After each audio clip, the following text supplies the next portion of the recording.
अपमान सहकर भी दिया संयम का परिचय। एक बार गौतम बुद्ध भ्रमण करते हुए किसी गांव में पहुंचे।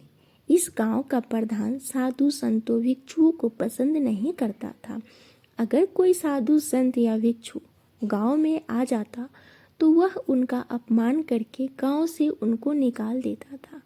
जब उसे मालूम हुआ कि बुद्ध अपने शिष्यों के साथ गांव में आ रहे हैं तो उसने गांव के लोगों को संदेश दिया कि वो अपने घरों के दरवाजे बंद रखें और बुद्ध को भिक्षा न दे। गौतम बुद्ध को किसी ने पहले ही ग्राम प्रधान के स्वभाव से परिचित करा दिया था। गौतम बुद्ध गांव में आकर सबसे पहले ग्राम प्रधान के घर के आगे पहुंचे। गौतम बुद्ध ने भिक्षा मांगने के लिए आवाज लगाई। आवाज सुनकर ग्राम प्रधान गुस्से से भरकर घर से बाहर आया और बोला, तुम यहाँ से दफा हो जाओ। हमने क्या तुम्हारे लिए अनाज के गोदाम खोल रखे हैं जो चले आए यहाँ पर मुंह उठा के। ग्राम प्रधान ने गौतम बुद्ध और उनके शिष्यों को कई भद्दी गालियाँ भी दी। गौतम बुद्ध चुपचाप उसकी अपमानजनक बातें सुनते रहे। जब वह बोल चुका तब उन्होंने कहा, हे ग्राम प्रधान, आप मेरी एक बात का जवाब दें।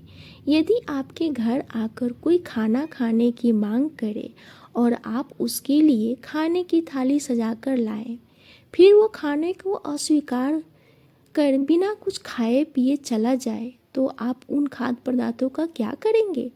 क्या आप वो खाद्य पदार्थों का नष्ट करेंगे?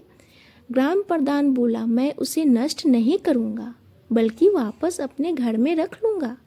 तब बुद्ध ने कहा, उस दशा में आपका सामान आपके पास ही रहा ना। इसी प्रकार आपके घर आकर हमने भिक्षा मांगी और बदले में आपने हमें अशब्द कहे। भिक्षा में दिए गए इन अपशब्दों को हमने अस्वीकार कर दिया, इसीलिए आपके अपशब्द आपके पास ही रह गए। ग्राम प्रधान को बुद्ध की बातों का मतलब समझ में आ गया और उसने बुद्ध से माफ़ी मांगी और भविष्य में ऐसा न करने का वचन दिया। सार यह है कि जब हम किसी को अपशब्द कहते हैं या गाली देते हैं तो हम अपनी ही जुबान और कर्म खराब करते हैं।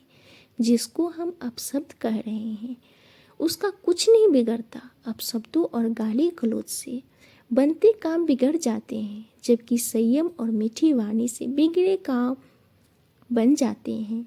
ये स्टोरी आपको थोड़ी भी अच्छी लगी हो तो लाइक, सब्सक्राइब एंड शेयर जरूर करना। Thank you.